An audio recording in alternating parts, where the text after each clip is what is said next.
Yes, we are back for part two. Welcome back to Leading Our Own Way. We are with the NBL royalty, Lanard Copeland. If you missed part one, please go back. We unpacked the grind, talked about, Lanard in his high school days, going into the NBA, fighting for opportunities, and the moment Australia became home, where Lanard built a legacy with the Melbourne Tigers, which we're going to dig into a little bit today, and left a mark on the league that still gets talked about today. I mean, his name sits in the rafters at John Cain Arena, where Melbourne United play. Absolute legend. Same with Giddy, who I've also had on the podcast. Josh Giddy's dad, Warwick. Was a Giddy. Anyway, in this second half, we're just gonna show the highlights to the human side. What it costs and what it teaches you, and what happens when the crowd noise fades and life keeps moving. We're going to talk about mentorship, coaching the next generation, and the moments that test you most, especially when you're far from home, which is probably the more deeper side of this one. Please come back. We come back to that theme, of luck, because the truth is, lucky breaks usually land in the hands of people who've trained their mindset, stayed disciplined, and kept themselves ready. Let's get into it. Here's Lanard Copeland. Before we dive in, I want to give a big, massive shout out to our now new proud sponsor, Eshu Skincare, a brand that truly aligns with Leading Our Own Way. This Australian-born company is dedicated to keeping skincare simple, effective, and straightforward. They've made waves in the US, even landed in Macy's and over 300 stores, and now they're back with a renewed focus on healthy skin and real results. If you want authentic skincare that fits your lifestyle, check them out in the show notes. Thanks to Eshu Skincare for supporting real stories and mental fitness on Leading Our Own Way.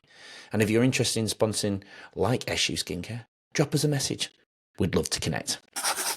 And the rest is history. I mean, I played 4 years and then got an NBA tryout. So you created that look, though, by what? I know there was an element of look, not knowing who the coach was, and the coach was on the court at the same time. But if you weren't there making that, I don't know, illegal trespassing that lost across the court, you wouldn't have made that. It wouldn't have made it happen.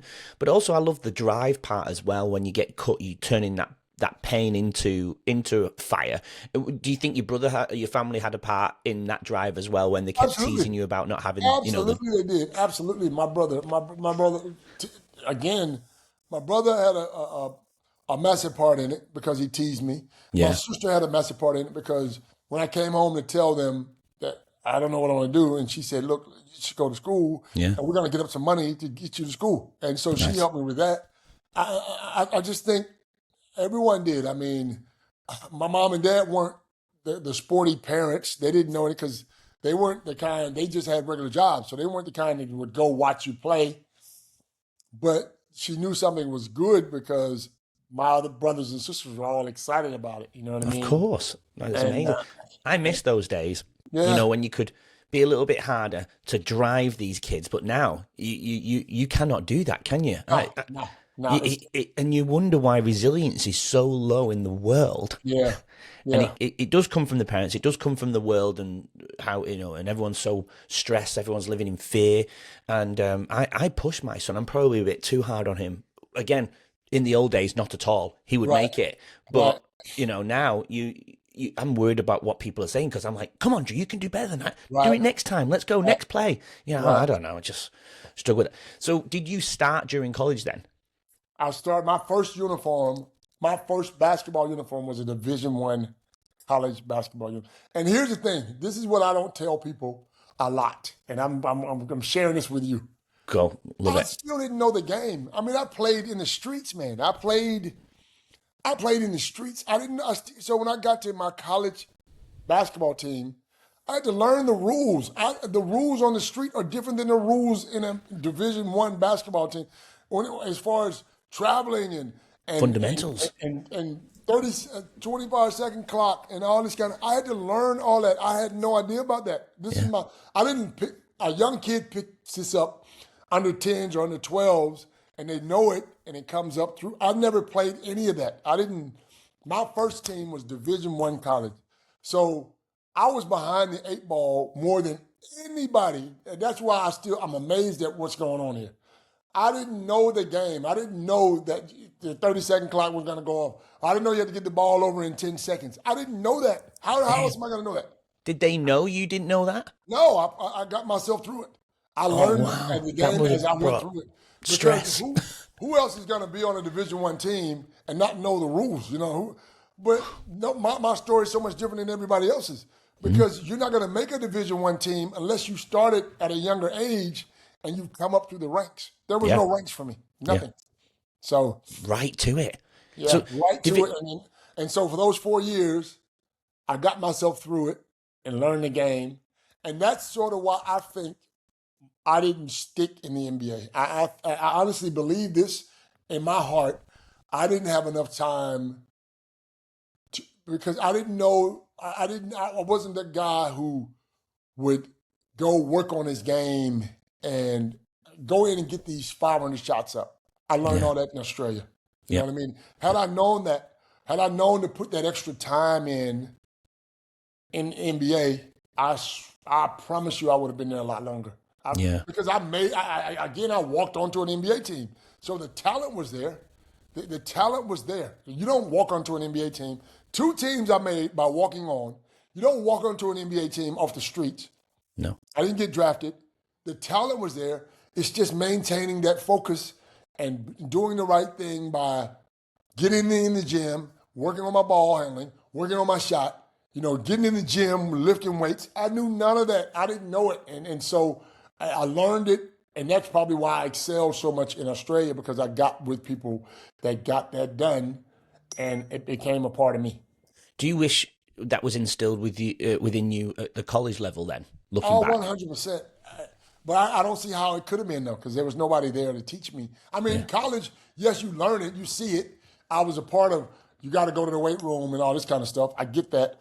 But at the end of the day, I didn't have anybody else. How about working out with the team? Yes, I knew that you had to go and get fit and all this kind of stuff, but I didn't know the individual side of things. I didn't know I should have been in the gym by myself shooting the ball and working out that way. And I wish I had that extra guy with me or that friend with me to push me. And that's sort of what I learned here in Australia. And coach wasn't like that at college? Well, they always wanted you to go in and do their thing, but I honestly must admit I did have coaches that would say, "Look, let's work on this and let's work on that." But I mean individually, like you if you're going to be great, yes, the coach can drive you, but you got to drive yourself. And I never drove myself. It was all talent. It was all talent. You know what I mean? It was. I was athletic. I could jump, and then I'm learning the game, and I was nervous about it. I got new friends. But I didn't have that inner drive to go, well, I'm gonna go in and get these 500 shots up. How do you hide not knowing the game? You learn as you go. And that's, but they already know it. Div one. On a basketball court, I knew enough. I knew enough to because again I played on the streets, so 5-on-5 everywhere. Yeah. You know what I mean? Yeah. But on the streets, you don't have a 30-second clock. Or you don't have a 10-second to get over the line. Once you hear it, you pick it up. But it wasn't like it was a part of me as a young kid because I didn't do it. I'm just pitching you on national TV dribbling, and they're shoot the ball 35, 20. I picked it up, quick enough to know that I had to get it up. But for me, luckily, clock's never going to catch me because I'm shooting that ball every time I touch it. Fair enough. You ain't got to worry about me holding the ball that long. Trust me. Yeah, fair enough. It was just what came to my head, and you looking embarrassed on national TV, going, "What was that buzzer for?" Right. So, going to you just mentioned before you didn't go in the NBA draft. How did you walk onto? How does somebody walk onto an NBA team then? My senior year at Georgia State, I've averaged 15 points a game. So 15 points in Division I is pretty good. Okay. Yeah. I went from not playing my freshman year because I didn't touch the floor. I didn't play. Oh, really? My sophomore year, one of the guys in front of me hurt his foot, and so my minutes were sparing. So I went from averaging about 5.4, 5 points a game that second year. My third year, I went to 10 points because I got in that position and I played. I think I started my junior year, and then my senior year, I cranked it up. Now, my Nice. senior year, there was another guy, Kevin Davis, who was probably a four-man, but he could play my spot. I was playing 2-3, and he played a little bit of 2-3. His brother, Dale Davis, played for the Indiana Pacers. Pretty good guy. I remember. And I remember being him getting into a scuffle in practice, as you do. We were competitive. We got into a little scuffle. And the coaches saw it because I think it was the summertime, right before the season started. It was the summertime. And they weren't allowed to be in the gym. At certain stages in the summertime, the coaches aren't allowed to be in the stadium, but you can still play. And I told you we had these 4 levels. So they're up on the 4th floor looking over the window while we were playing on the 3rd floor. And they saw our little scuffle. And one of the coaches was like, I think you started it, Lanard. And I'm like, no, I didn't start it. Whatever happened.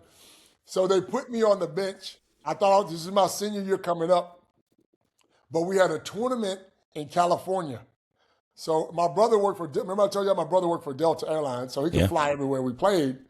So he was all excited about, my eldest brother was mostly excited about me playing basketball because he wanted to play at that higher level and he never did. So we was the one that was pushing me. Nice. Love And so that. when he found out I wasn't starting, because one of his boys came up, he was very disappointed. Why aren't they starting you, man? What's going on? I said, I don't know. Don't worry about it. I was just happy to be on the team. Well, anyway, Kevin started in that spot, and we played Maryland. We played UC Irvine. Scotty Brooks. Remember, Scotty Brooks was an NBA player who also coached the Washington Wizards. Okay, Yeah. Scotty Brooks was on that team. Maryland had a couple of big name guys. I remember the big name guys, and I came off the bench, and that's the first time I started taking things personally because I had my brother in my ear going, no, man, you shouldn't be starting. You've improved enough. You're pushing me. So he had me fired up. I got in those 3 games, and I went nuts. I think I averaged 24 or 25 points a game, just letting it fly. And everything I shot was going in. It was one of those times where I caught fire, okay? Yeah. I know that because I was the only player, I made the All-Star 5 from that tournament off the bench. The other guys were Scotty Brooks, the 2 Maryland guys. I think one of our guys, our center, was there, and then it was me. And so in order to, and I think what it did was open the coach's eyes to say, hold up, we probably should be putting this guy in the starting 5 because he's good enough. Now, I think they took it personally because they thought I started the little scuffle. But then me and Kevin were fine, though. We were still fine, but it was just one of those things that happened. And once they put me in that starting lineup, I didn't look back. And Sounded like you needed your brother there every time. I probably needed but it's something strange about LA because leading into, you asked me how I made the NBA. Leading into my senior year, I played well, averaged 15 points a game, and Marty Clark was the biggest scout in the NBA back then. He scouted all the teams, but he was a Lakers scout. And if Marty Clark came to your game, then you knew he was looking at somebody and somebody was going to get a tryout, okay? So the good thing was my head coach, like I said, was an assistant coach with the Atlanta Hawks. So he knew Marty Clark, okay? He knew the scouts, okay? And he came up to me about midseason. He said, listen, my guy Marty thinks you have a body like Michael Cooper for the Lakers. You remind him of Michael Cooper. You're wiry, you're long, you play good defense, you can run the floor, you can finish well over the rim. So, you just keep your nose clean. We might be able to get you a look somewhere. Nice. And I said, what? I'm thinking to myself, but I kept that quiet. Didn't tell anybody. I didn't know anyone. Probably my last couple of games, I was playing well, and Marty's in the stands. Everyone knew Marty. He had a gray beard and gray hair. See Marty in the stands, and I played well. Marty came down, introduced himself, said, look, we want to invite you to the Lakers camp for rookie camp. Oh, man. What does that mean for me? The Lakers rookie camp. What does that mean? So I go, okay. Now you're talking about mental health. Now this is the part of things where I'm froze. I don't know how to think. I don't know how to go back and tell my brother, again, he's more excited than me, thinking NBA. But it didn't hit me as hard because I didn't grow up in the game. You know what I mean? I didn't know what that meant. I know what it means now.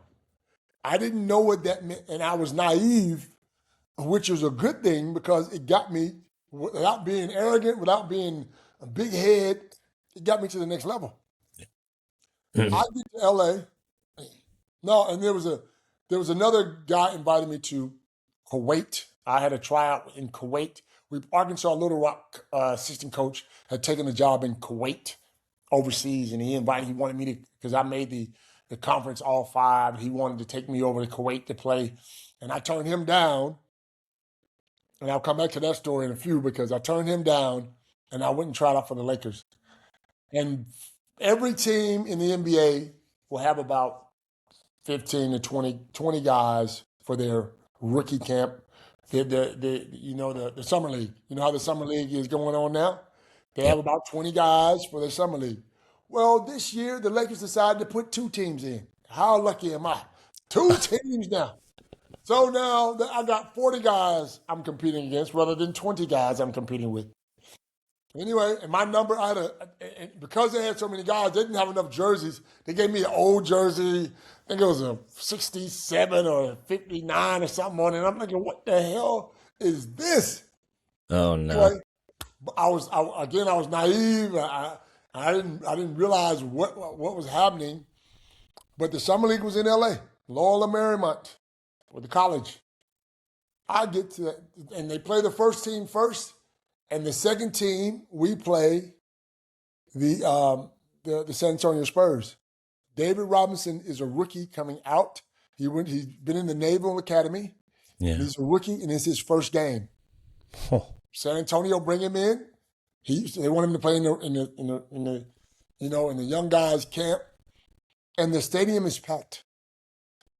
10,000 people because they want to see Dave Robinson. He was a big name. He was the LeBron James coming out. Okay. The Admiral. The Admiral was coming out, and everyone wanted to see him. Well, my first game is against the Admiral.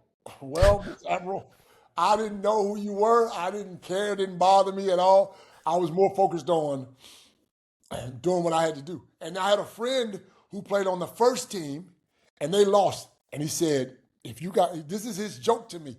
I remember it like it was yesterday. He said, if you guys lose, they're going to cut all 20 of you. Remember, they already got a team here, so you better not lose. So I'm thinking to myself, oh, my God, more pressure. Yeah. Went out there and had the game of my life. I think I had 35 points.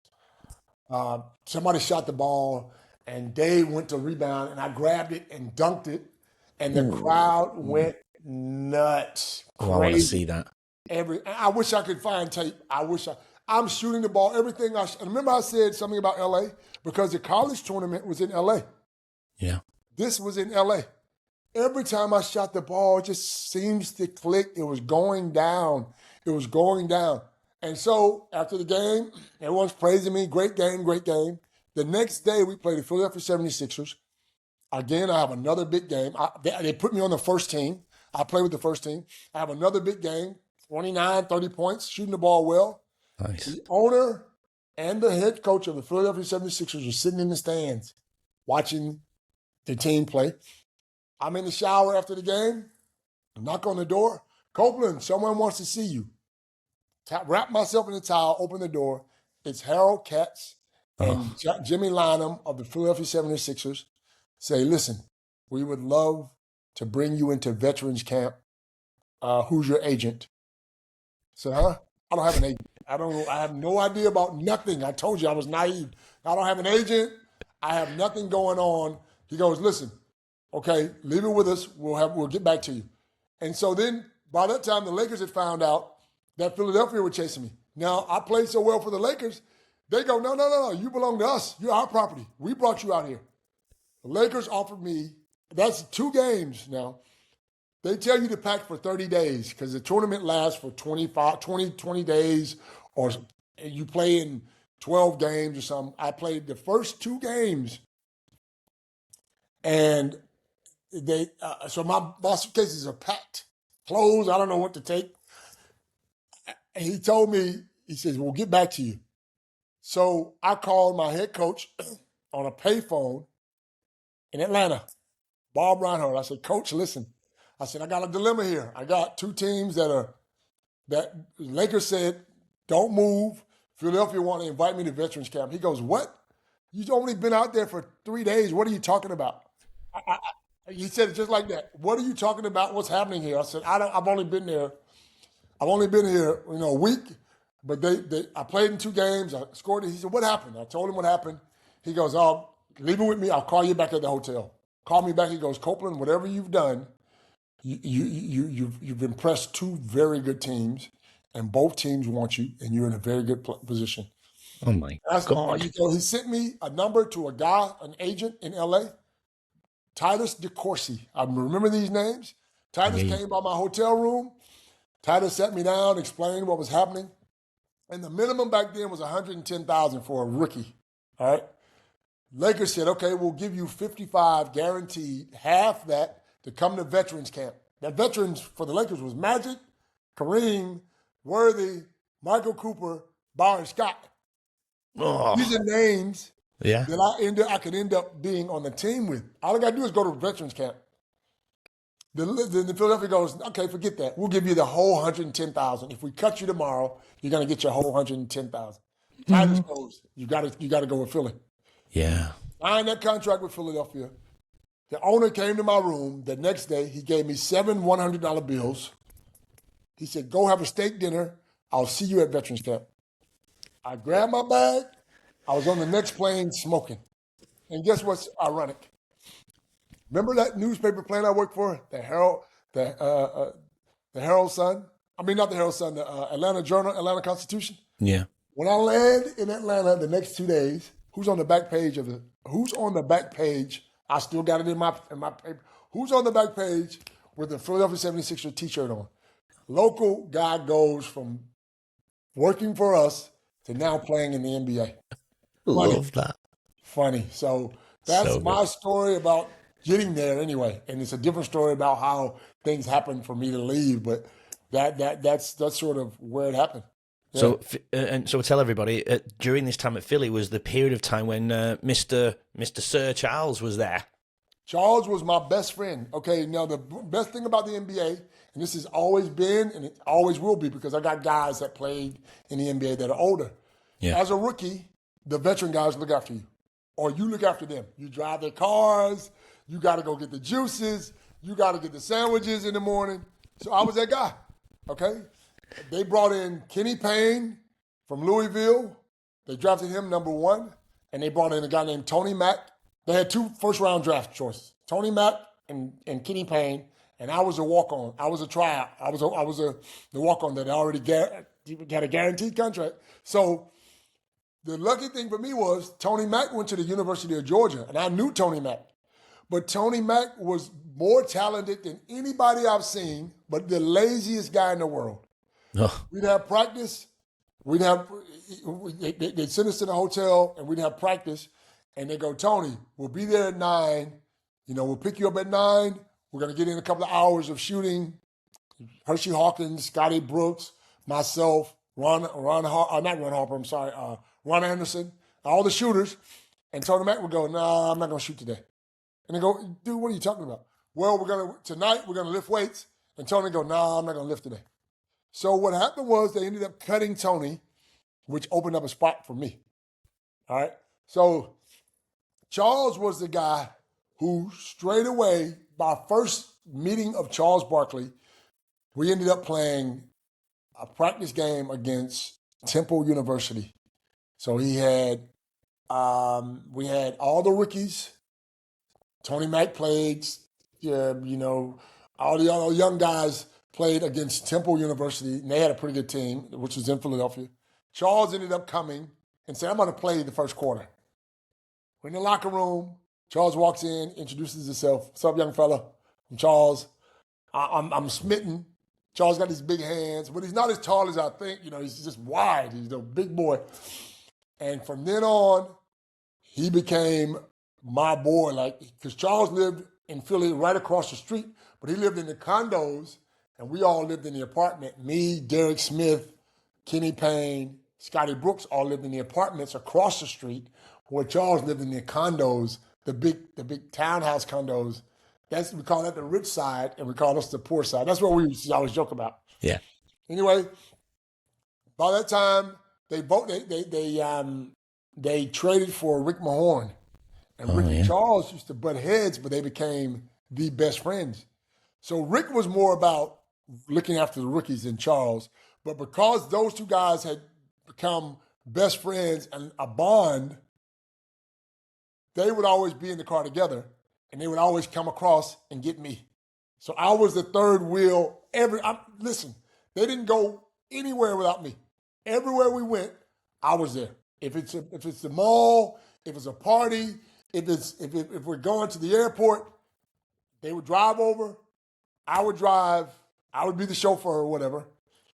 If we're going to a club, meet you downstairs. We're going. So I became best friends with those two guys, and they looked after me. Now, at the end of the day, again, I needed someone who probably was hungrier to push me. Like Charles and Rick would get up and leave after practice because Charles and Rick had guaranteed contracts, and Charles and Rick had been in the league for 10 years, whereas I didn't have a guarantee. I didn't have a contract the next year. I should have ended up staying 2 hours afterwards working on my game. You know what I mean? And they didn't drive it as much back then as they drive it now. Yeah. There wasn't any videos of dribbling and shooting. Yes, you could ask for a coach to stay and work on your shot. Some guys did. But because Charles and Rick walked out the door, I was right behind them because it was a part of us hanging out. You know what I mean? I needed to be staying in that gym. I'll get my 500 up. I'll see you guys later. And I wasn't strong enough mentally to do that. And I wasn't strong enough. You know, I didn't know. I just didn't know. So. Yeah, of course. Well, we'll just blame Charles then. We'll just blame Charles. We'll blame Charles, yeah. We'll blame Charles. Just taking a very quick break to thank our sponsor, SU Skincare. If you haven't heard of them, SU Skincare started right here in Australia, using Australian ingredients to make skincare straightforward and accessible, especially for men who want results without the fuss. Their journey took them all the way to the US, where they were featured in Macy's and over 300 stores. Now they're back with a fresh approach, focusing on healthy skin and authenticity for everyone. I'm proud to have SU Skincare as a sponsor on Leading Our Own Way. See the show notes for their website and to see how you can keep your skin healthy and confident. And if you're interested in sponsoring like SU Skincare, drop us a message. We'd love to hear from you. Now, right back to the episode. So you spent how long? Was it one season at Philly or two? One full season in Philly. Yeah. And then they renounced my contract, which means they use your contract to sign another player. Me, Scotty Brooks, and Derek Smith, they renounced our contracts, and they brought in Manute Bol in Philly that year. Yeah. And so now all of a sudden, I go home. I play in the local league in Atlanta. They had a little semi-pro league. I play in that.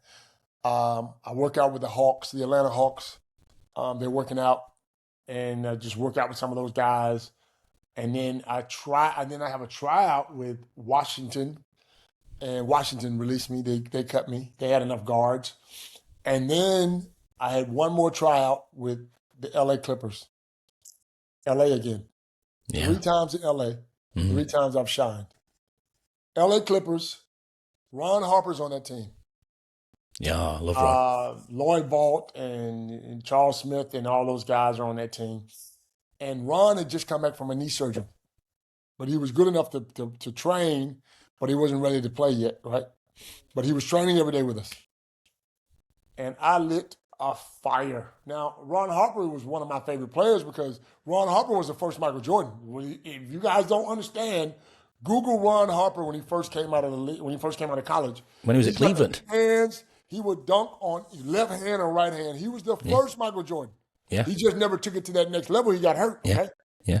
So Ron was amazing.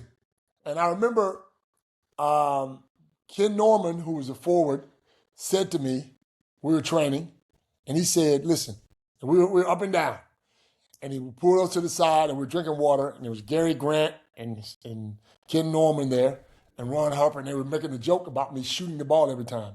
And he said, listen, dude, if you pass the ball one time, you'll make this team, which meant pass the ball, stop shooting so much, but you're good enough to make the team. So I sort of took that as a compliment, saying, okay, well, I made the team.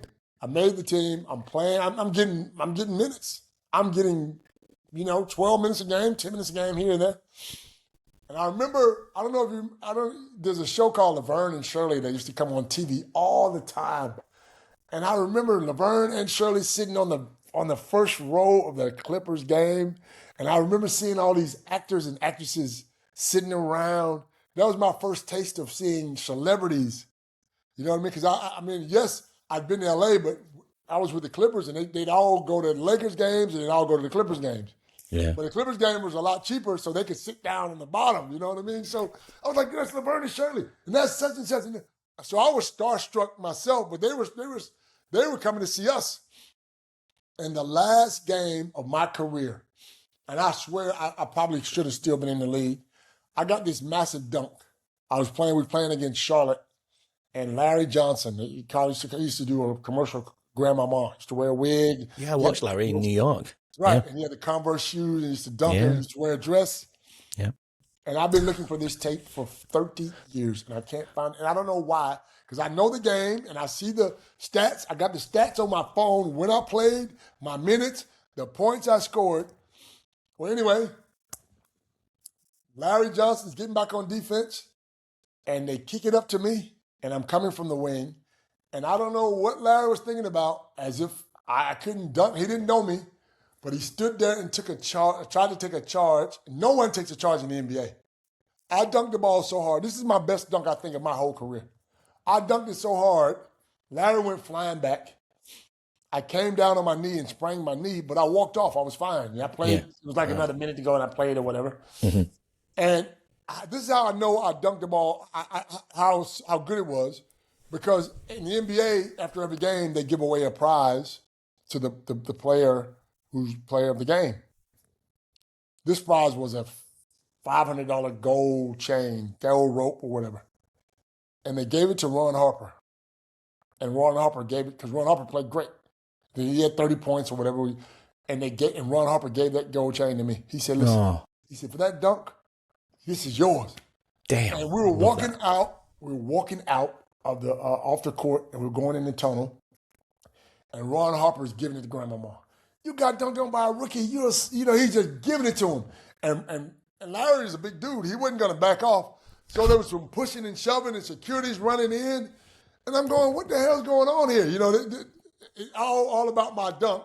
You caused that. I caused. And the next day I come to practice, my knee's sore, so I didn't train. We had shoot around the next day to get another game. And I walked onto the court, and the coach goes, I said, my knee. And the doctor said, nah, he can't go today. His knee's strained. So this was a time when the Clippers were the only team putting 1,000 guys on injured reserve. Like every other team would have 3 or 4 guys. The Clippers would have 9 or 10 guys on injured reserve. Oh, no. So I go into the locker room. The coach brings me over. He said, general manager brings me over and said, look, we're going to put you on injured reserve, which means when you get better, you're back on the team. No problem. Get on the phone. Call my agent. Say, listen, they're going to put me on injured reserve. I'll be here for the rest of the year. I'm fine. Because I was worried about it. Yeah. I swear it wouldn't have been 30 seconds. It would have been 15 seconds when I hung up the phone. Click. I get up. I walk out the room. The general manager grabs me and said, come here. He said, listen, we got a problem. The NBA are cracking down on injured reserves. We got to let you go. I went from there to there in 30 seconds. Get back on the phone. The manager just let me go. So, come home, rehab my knee, come home. And I think I played again in the summer league or whatever. And then I had a try. And then I had an agent got me a job. He said, listen, you're not playing a lot of minutes. We can try to get you back on an NBA team, but you'll be the 12th man. And the problem is you're not getting a lot of minutes. Mentally that blew me because I'm new to the game. I want to play, man. I want to be on the court like everyone else does as well. But you know what I mean? I needed to learn the game. I still hadn't learned it. I'm learning as we go. I didn't pick up the game at 10 years old. I picked up the game at 18, 19. And I'm 21, 22 now. So I'm learning the game. It's coming. I'm learning the game, but I still hadn't learned the ins and outs and everything, and how to shield a guy and how to get to the basket and end one. I need to learn all this. Well, I go to my agent goes, let me look. I can find you a job overseas. Go overseas, play for a year, play, because you got 2 NBA years behind you. You're gonna play. You're gonna be the man, and then come back, and then we'll try for another NBA team. I said, cool, no problem. Yeah. Philippines, and then Australia. Before we get into that journey very quick, because I am aware that you have to go soon, just I don't understand the business side of it when it comes to it, but it's not like you're injured because you were training and or you got a minute here and there in the second or the third quarter. You finished on such a high. Did they not see? He's injured, but this guy's got fucking potential. Of course. That's what I was thinking. Why wouldn't you? But because of the NBA, everybody's got potential.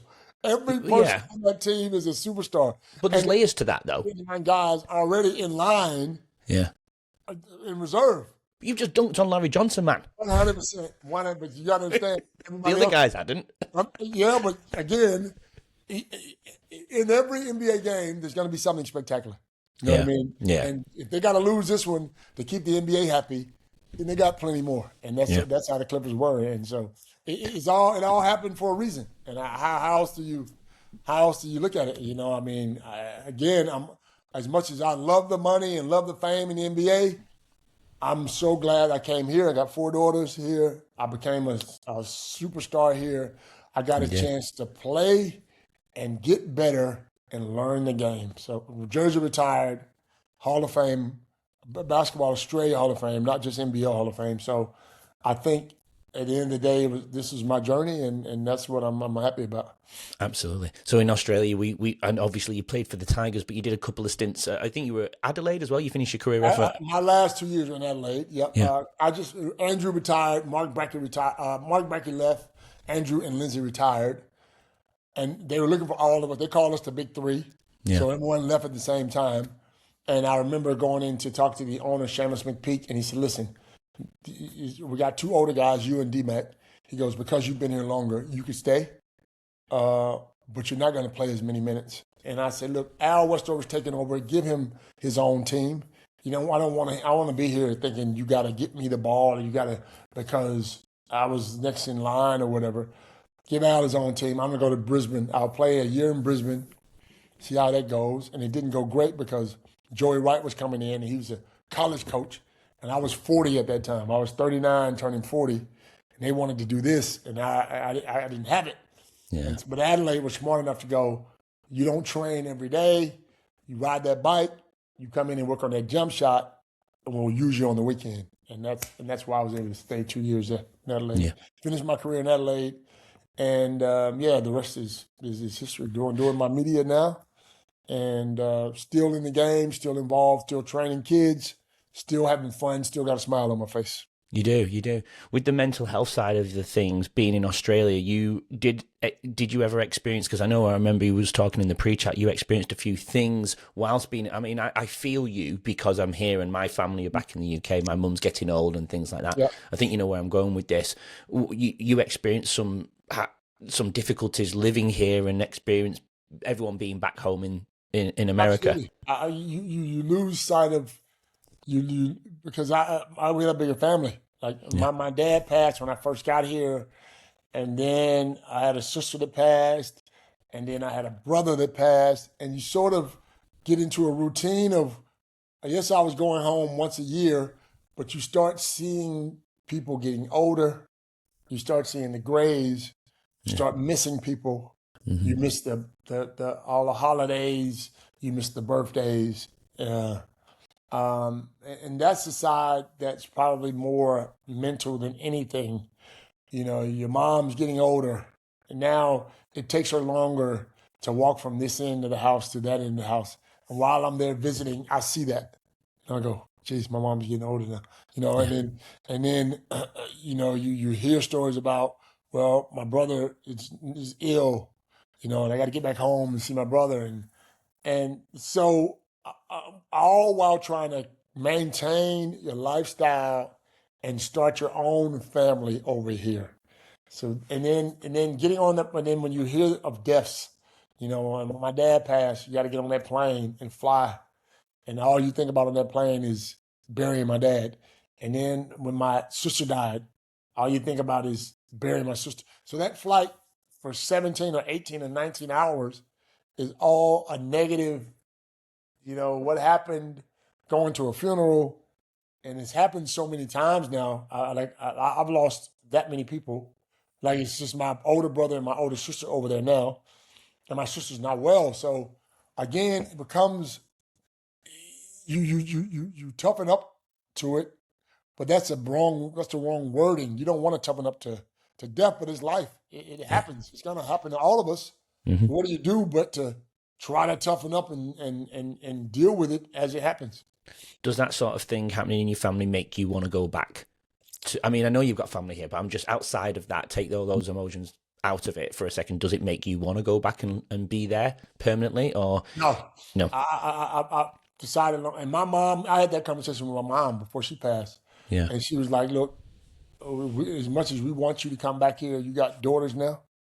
You don't." And I was never going to leave my daughters here. Imagine. I think for me, the mentals, I would have really been messed up if you leave 4 girls in a foreign country. Oh yeah. And I'm back over there. Yeah. Like, these are my daughters now.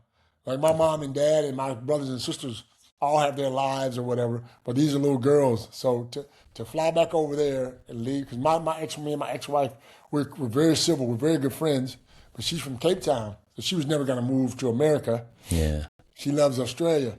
So I was never going to leave them. Yes, you want to go back and you want to visit, but Atlanta's not the same. The United States is not the same for me.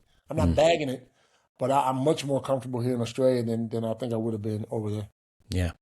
And in terms of retiring from the game and having purpose, because obviously this podcast is around purpose, and I'm going to finish on that note as a final question about purpose. What was it like for you to retire, especially with the career that you had and the walks of life that you had, and walking into this team, walking into that team, and the beautiful journey of coming to Australia after you've settled, your life's changed, you've uplifted everything, you like you said before, you're the star in Australia on a particular few teams.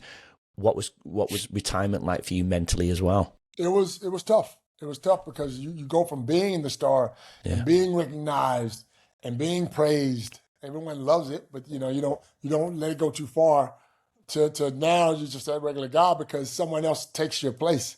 You know what I mean? Like, even now when I go to the stadium, there are a lot of people know you, but a lot of people don't care about you because Chris Golding's coming in or Bryce Cotton's coming in. You know what I mean? So I'm on the court at halftime doing my little interviews.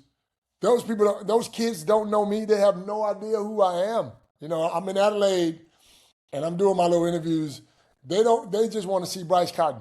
You know what I mean? And you get it. And I've been in those shoes where Steve Quartermain was doing his interview with me. People don't want to see Stephen Quartermain back then. They wanted to see me because I was a superstar.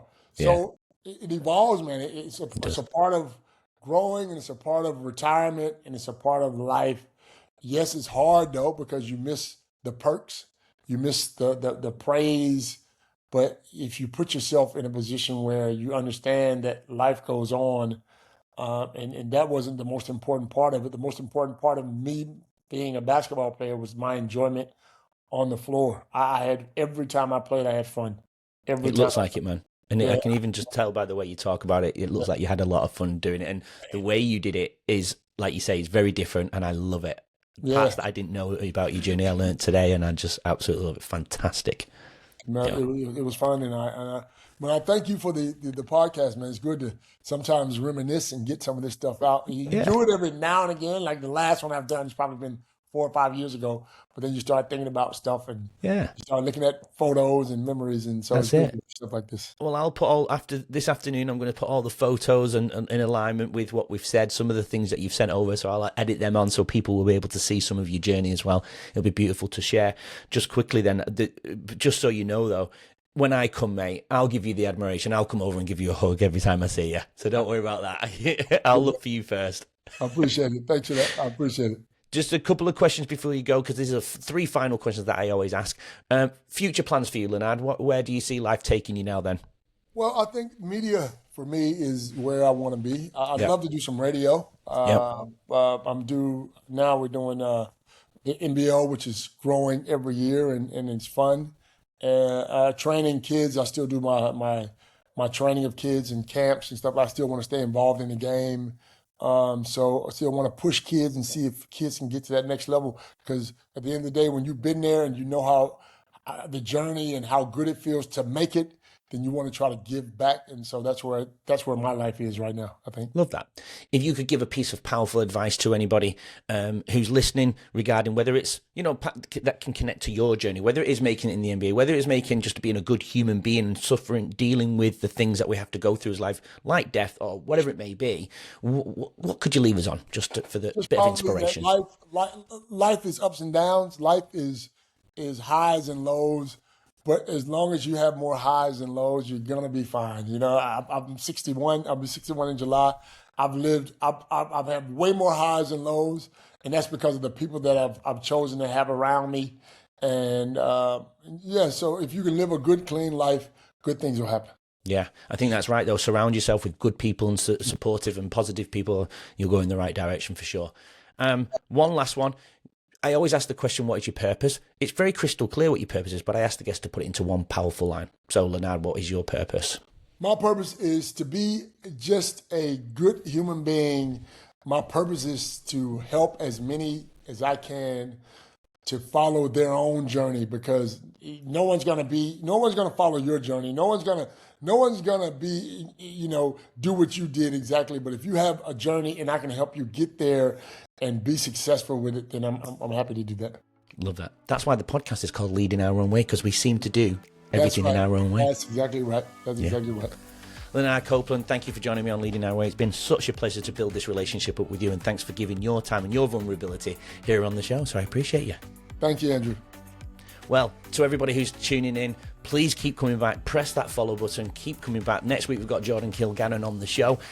It's a bit of a basketball thing at the moment, these last couple of weeks, and I love it because I love talking about ball. Anyway, Lanard and myself, thank you for tuning in. Keep leading your own way. Come back next week, and we'll see you then. Have a good weekend, everybody. Speak to you soon.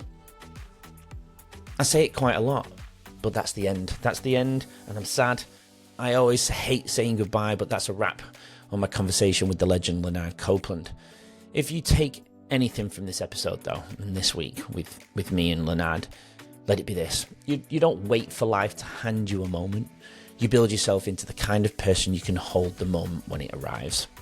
That's making your own luck. That's resilience, and that's purpose.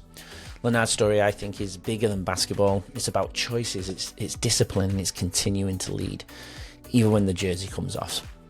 Thank you for listening. Thank you for sharing the show. Thank you for being part of this community. Thanks for joining on my journey. And please share it with a friend.